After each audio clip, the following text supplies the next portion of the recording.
Mind है वो देखिए कौन है, मैं आपको बता देता हूँ। ये राजा रघुवंशी की माँ है। मैं आपसे बात आपने सब कुछ बता दिया, एक दूसरे से पूछ लो, मेरे पास मत ये बताइए दोस्तों, दुनिया में दो चीजें बहुत तेजी से बढ़ रही हैं। एक मुसलमानों की आबादी और दूसरी पत्रकारिता की बेशर्मी। और वहीं तीसरी तरफ अमेरिका है जो खुद आतंक को गले लगाता है और दूसरों को आतंकवाद पर ज्ञान देता फिरता है। आज का ये वीडियो आपको सोचने पर मजबूर कर देगा। इस वीडियो में आज आंकड़े भी हैं, तर्क भी है और जमीर को झकझोरती हुई सच्चाई भी। तो बने रहिएगा अंत तक, बिना स्किप किए वीडियो देखिएगा। बहुत कुछ खास लेकर आज के इस वीडियो में हाजिर हूं आपके सामने। वीडियो शुरू करूं उससे पहले आपसे गुजारिश की लाइक जरूर से वीडियो को कर दिया करिए दोस्तों, शेयर भी लगे हाथ तो कर ही दिया करिए। चलिए अब शुरू करते हैं वीडियो। द लाइव टीवी, सच सबसे आगे। आदाब दोस्तों, मेरा नाम है मिसबा खान और आप मुझे द लाइव टीवी पर देख रहे हैं। दोस्तों, एक ऐसी खबर सामने आई है जो कुछ लोगों को अच्छी नहीं लगेगी। दुनिया में सबसे तेजी से बढ़ने वाला धर्म इस्लाम बन गया है। जी हाँ, बिल्कुल सही सुना आपने, और ये कोई गैस या दावा नहीं है, बल्कि अमेरिका के प्यू रिसर्च सेंटर की रिपोर्ट है। रिपोर्ट के मुताबिक साल 2010 से 2020 के बीच पूरी दुनिया में मुस्लिम आबादी में 34.7 करोड़ यानी कि 34.7 करोड़ का इजाफा हुआ है। यानी कि सिर्फ 10 साल में मुसलमानों की संख्या जो है वो बढ़कर 194.6 करोड़ तक पहुंच गई है। अब इस्लाम की वैश्विक हिस्सेदारी 25.6% हो गई है दोस्तों, यानी कि हर 4 में से एक इंसान इस धरती पर मुसलमान है। इस रफ्तार से साफ है कि आने वाले दशकों में इस्लाम सिर्फ संख्या में नहीं बल्कि प्रभाव में भी दुनिया के सबसे अहम धर्मों में शुमार होगा।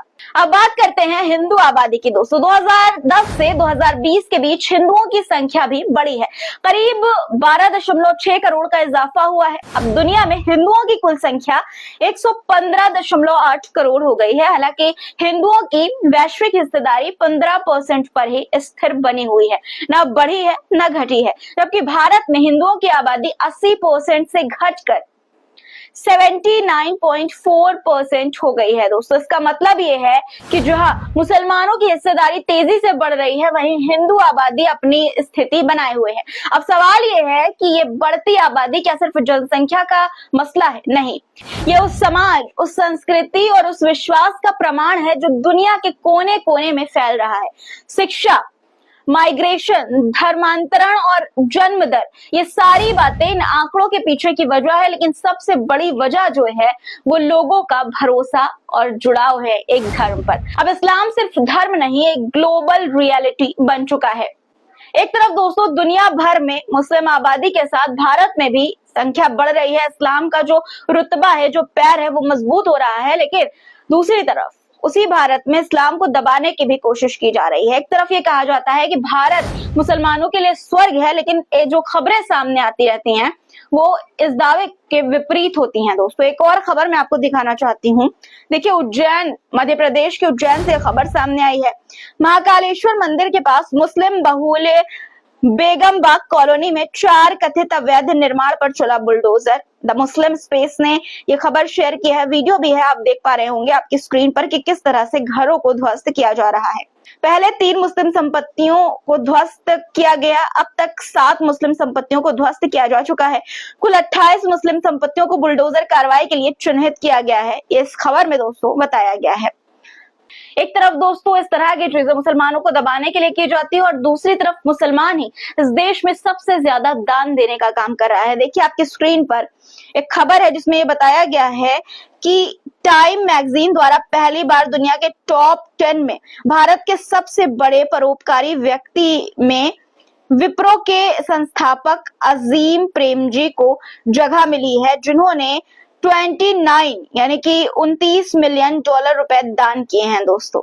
अब इस खबर को शेयर करते हुए सोशल मीडिया पर लोग ये कह रहे हैं कि क्या है कोई इस भारत में जिसने अजीम प्रेमजी जितना दान दिया हो।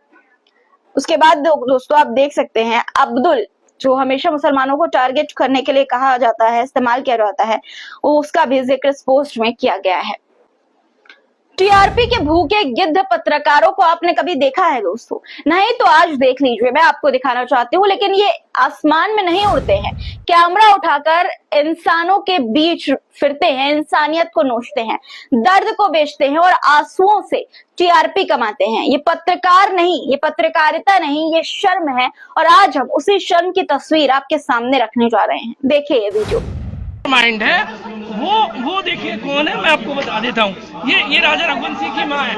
मैं आपसे बात है, आप मैं सब कुछ बता दिया, मैं कुछ बताने के लिए एक दूसरे से पूछ लो, मेरे पास मत आओ, एक दूसरे से पूछ लो भैया मैं क्या करूं। ये बताइए क्या आपको जानकारी थी राज कुशवाहा और सोनम के अफेयर को लेकर?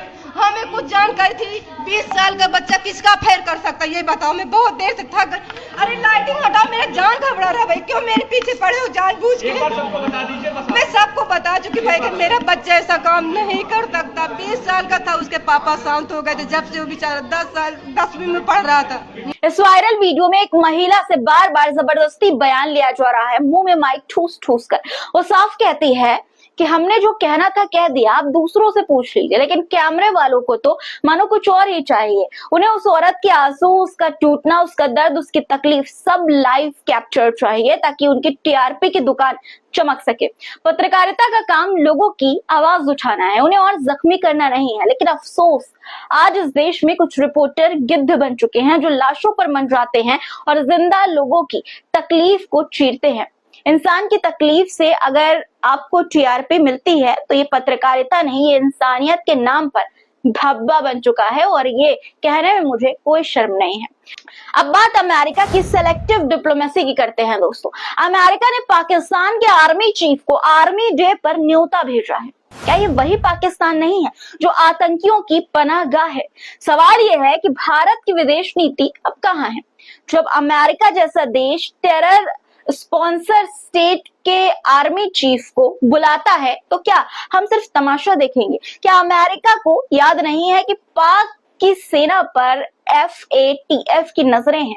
ये अमेरिका का वही दोहरा चेहरा है दोस्तों जो दिन में आतंक के खिलाफ भाषण देता है और रात में उसी आतंक के संरक्षण को गले लगाता है। सिर्फ इतना ही नहीं, एक तरफ पाकिस्तान की जमीन से पल रहे हैं, वहां पर पल रहे हैं आतंकी, और दूसरी तरफ अमेरिका का ये कहना है कि पाकिस्तान आतंकवाद के खिलाफ अपनी क्षमता के हिसाब से लड़ रहा है। जी हाँ, ये हम नहीं कह रहे हैं, ये कहना है अमेरिका की सेंट्रल कमांड के टॉप जनरल ने। उनका कहना है दोस्तों, उन्होंने ये कहा है। ISIS आतंकवादियों की पकड़ को लेकर बात करते हुए अमेरिकी सेंट्रल कमांडर के प्रमुख जनरल माइकल ने ये कहा कि पाकिस्तान आतंकवाद के खिलाफ अपनी क्षमता के हिसाब से लड़ रहा है। उन्होंने ये भी कहा कि पाकिस्तान अमेरिका का अभूतपूर्व सहयोगी रहा है। इतना नहीं, जनरल माइकल ने भारत और पाकिस्तान को लेकर भी बड़ी बात कह दी है। उन्होंने ये कहा कि अमेरिका को दोनों देशों से रिश्ते रखने होंगे। ये कोई बटन नहीं है कि एक से रिश्ते रखेंगे तो दूसरे से नहीं रखेंगे। लेकिन सवाल अब ये उठता है कि क्या आतंकवाद के खिलाफ लड़ाई में पाकिस्तान पर भरोसा किया जा सकता है? वो पाकिस्तान जिसकी जमीन से उसामा बिन लादेन मिला था, वो पाकिस्तान जहां आज भी हाफिज सईद और मसूद अजहर जैसे आतंकी पलते हैं, फूलते हैं। अब अगली खबर पर आते हैं दोस्तों। खबर आज ये आई कि AC का टेम्परेचर जो है वो अब सेट कर दिया जाएगा, मतलब उसकी एक लिमिट तय कर दी जाएगी। 20 डिग्री से जो है कम नहीं कर पाएगा कोई भी AC का टेम्परेचर। देखिए खबर क्या है वो मैं आपको बता देती हूँ। खबर ये है कि आने वाले दिनों में अगर आप नया AC खरीदेंगे तो उसे 16 या 18 डिग्री पर नहीं चला सकेंगे। कुछ लोगों की आदत होती है, लेकिन अब ऐसा नहीं होगा। सिर्फ 20 से 28 डिग्री के बीच ही सेट कर पाएंगे AC का तापमान, टेम्परेचर। गर्मी के मौसम में AC से बिजली की खपत रोकने के लिए केंद्र सरकार जल्द ही नया नियम ला रही है। सरकार का यह दावा है कि इससे बिजली की बचत होगी, बिल कम आएंगे और देश भर के लाखों उपभोक्ताओं के अगले 3 साल में 18,000 से 20,000 करोड़ की बचत होगी। इस तरह की बातें दोस्तों कही जाए, आज ये खबर है। लेकिन अब इस खबर को लेकर सोशल मीडिया पर सरकार को लोग ट्रोल भी कर रहे हैं। देखिए, एक पत्रकार है प्रशांत, वो ये लिखते हैं कि आपका AC रिमोट अब मनोहर लाल साहब रखेंगे, वही डिसाइड करेंगे कि कितना तापमान होना चाहिए।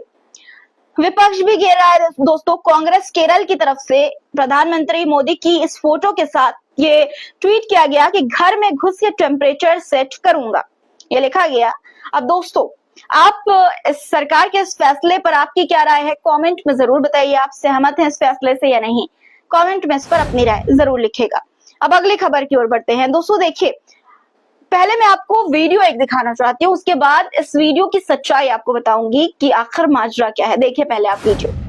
अस्सलाम वालेकुम, कासिम सफर बोलूँ भाई।